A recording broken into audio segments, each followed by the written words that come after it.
everyone. My name is Mr Pritchard and I am so excited to be your new Year 1 teacher. I thought we could read a story together and it's one of my favourite stories. And the story is, somebody swallowed Stanley. Let's get started.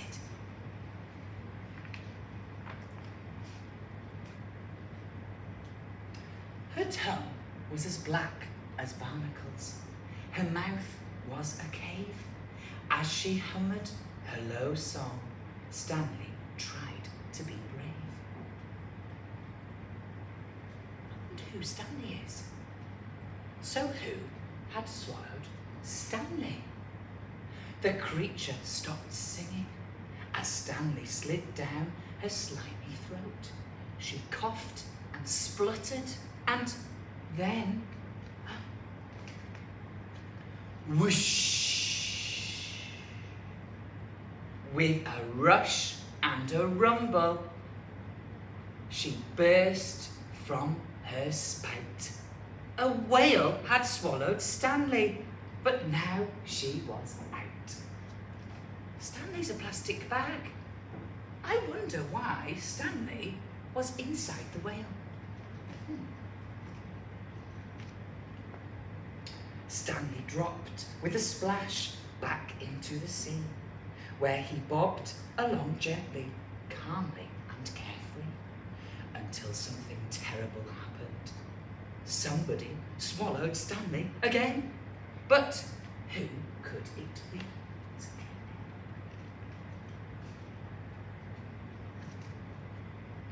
With a sharp yellow beak and a small beady eye, the creature flapped his wings and rose up into the sky.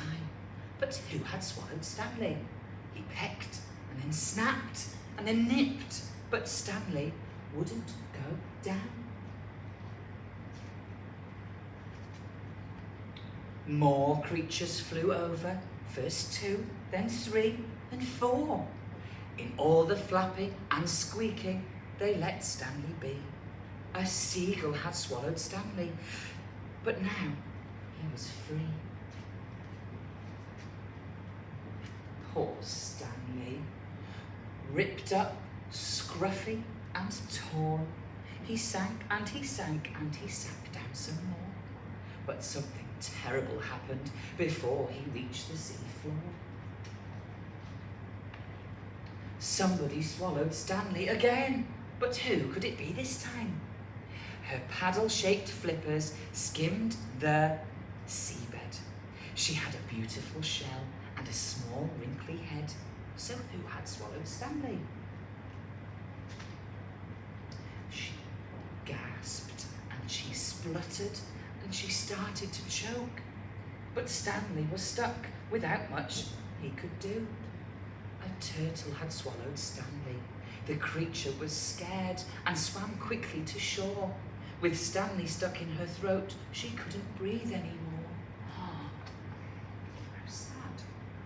The turtle closed her eyes and lay down in the sand. But then Stanley heard footsteps. Help was at hand. A kind boy at the beach came and tugged Stanley free.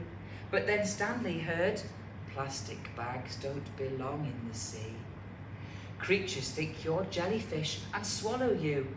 Now, with a rope and a branch, he made something new with Stanley. A kite. Aww. Flying high in the air, Stanley seared and flew, safe from the sea and all the creatures below. And that's the end of one of my favourite stories. I hope you liked it, and I hope you know the importance of not putting your rubbish or your plastic bags in the sea, because the poor creatures below think that it's food for them, and it's not. I look forward to meeting you, Year 1. See you in August. Bye.